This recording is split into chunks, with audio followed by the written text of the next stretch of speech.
नमस्कार मेरे प्यारे साथियों, स्वागत है आपका मेरे यूट्यूब चैनल द रोज़गार अलर्ट में। आप सभी को पता है कि एओसी द्वारा उसके ऑफिशियल वेबसाइट पर एक नोटिस डाला गया है जिसमें बताया गया है कि आपके एडमिट कार्ड हैं जो नेक्स्ट वीक से शुरू हो जाएंगे। तो मैं आपको बताना चाहूँगा कि आपकी परसेंट अच्छी है तो आप पहले से ही अपने डॉक्यूमेंट्स तैयार कर लें, जो कि भर्ती में आपको ज़रूरत जिन डॉक्यूमेंट्स की होगी। तो वही मैं आज बता देता हूँ कि कौन कौन से डॉक्यूमेंट्स आप एकदम तैयार कर लें और उसी के हिसाब से आपको उस टाइम पर कोई दिक्कत ना आए डॉक्यूमेंट्स वेरिफिकेशन में, या फिर डॉक्यूमेंट्स चेक आपके पहले ही होंगे एग्ज़ाम से पहले। तो मैं बताता हूँ कौन कौन से डॉक्यूमेंट्स आपको तैयार कर लेने हैं। सबसे पहले तो आता है online admit card. Online admit card तो आपका ईमेल पर आ ही जाएगा, तो वो आप उसकी कलर प्रिंट आउट निकलवा लेंगे। उसके साथ में उस पर एक फ़ोटो चिपकाने का ऑप्शन आएगा, तो आप अपने लेटेस्ट फ़ोटो निकलवा लें। उस पर एक चाहिए वैसे तो, लेकिन आप 3-4 फ़ोटो लेटेस्ट वाले निकलवा लें। उसके अलावा नेक्स्ट बात करता हूँ original photo identity. Original photo identity में आपका आधार कार्ड हो सकता है, वोटर आईडी हो सकता है, पासपोर्ट हो सकता है, या फिर सर्विस आईडी हो सकता है। उसके अलावा आपका सेंट्रल गवर्नमेंट या फिर पैन कार्ड या फिर ex serviceman discharge book, ministry of defence, ये कोई भी चीज़ हो सकती है। मैं आपको बता दूं कि जो नेम और फादर नेम, जो आपका डिटेल आपके एजुकेशन वाले मार्कशीट में है, जैसे टेंथ में खास करके टेंथ में जो आपके नेम और फादर नेम और मदर नेम जो है, वही नेम आपका आपकी आईडी में होना चाहिए, चाहे वो वोटर आईडी हो या आधार कार्ड हो या पैन कार्ड हो। तो यह चीज़ कंफर्म कर ले। अगर करेक्शन करवाने की ज़रूरत हो तो पहले ही करेक्शन करवा के रख लें, बाद में ऐसा ना हो आपको डॉक्यूमेंट्स वेरिफिकेशन में निकाल दिया जाए। तो ये जो फ़ोटो आइडेंटिटी है, ये एकदम आपका नेम मैच खाना चाहिए आपके एजुकेशन मार्कशीट से। नेक्स्ट बात करता हूँ, नंबर 3 पर आता है original matriculation certificate with along with marksheet.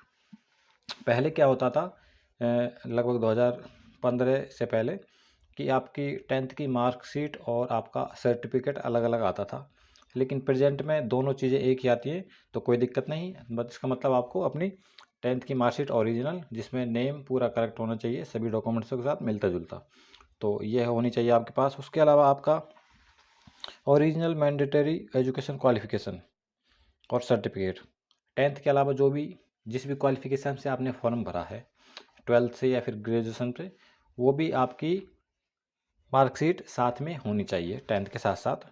उसके साथ साथ आपका ओरिजिनल कास्ट सर्टिफिकेट 4, अगर आप किसी रिजर्व कैटेगरी से हैं, जैसे SC ST OBC और EWS, अगर इन कैटेगरी से हैं तो आपके पास आपका कास्ट सर्टिफिकेट होना चाहिए। ज़्यादा पुराना नहीं होना चाहिए, ज़्यादा पुराने में क्या है, वेरिफिकेशन में दिक्कत आती है। तो मैक्सिमम 2 साल से ज़्यादा पुराना ना हो, कोशिश करें। और होना चाहिए आपका सेंट्रल गवर्नमेंट द्वारा बना हुआ, मतलब सेंटर वाला आपका कास्ट होना चाहिए। उसके अलावा बात करते हैं ओरिजिनल कैटेगरी सर्टिफिकेट। जो भाई एक्स सर्विसमैन है या स्पोर्ट पर्सन है या PWBD है, इन 3 कैटेगरी से जो बिलोंग करता है, उनका इन कैटेगरी का सर्टिफिकेट होना चाहिए। अगर एक्स सर्विसमैन है तो डिस्चार्ज बुक होनी चाहिए।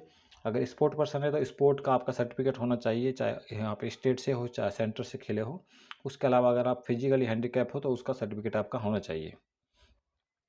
उसके अलावा बात करते हैं ओरिजिनल एक्सपीरियंस सर्टिफिकेट। अगर आपने किसी ऐसी पोस्ट से भरा है जिसमें आपका एक्सपीरियंस मांगा गया है, तो एक्सपीरियंस सर्टिफिकेट भी आपके पास होना चाहिए। तो जो जो मुख्य डॉक्यूमेंट्स थे मैंने आपको बता दिए हैं, वो आप तैयार कर लें। इसके अलावा आपके पास एग्ज़ाम बहुत नज़दीक है, आपका समय बहुत कम बचा है, तो मैं कुछ महत्वपूर्ण चीज़ें बता देता हूँ। मैंने आज एक वीडियो बनाई है सुबह, उसे जाकर आप देख लीजिएगा।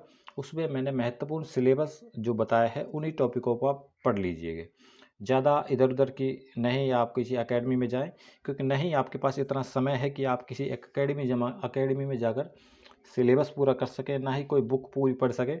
तो प्रेजेंट में जो भी आपके पास अवेलेबल मटेरियल है वही पढ़ें, उसी का रिवीजन कर लें।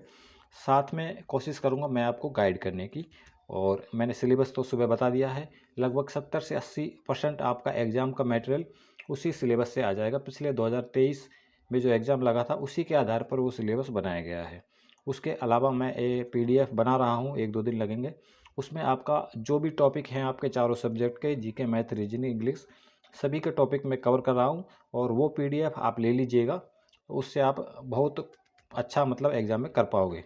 पिछले एग्ज़ाम में भी बहुत बंदों ने ली थी और बहुत मदद मिली उससे। और उसके अलावा भी कोई आपको जानकारी चाहिए तो आप मैसेज कर दें या कमेंट में बताएं। वीडियो पसंद आया तो चैनल को सब्सक्राइब करें। Thanks for watching.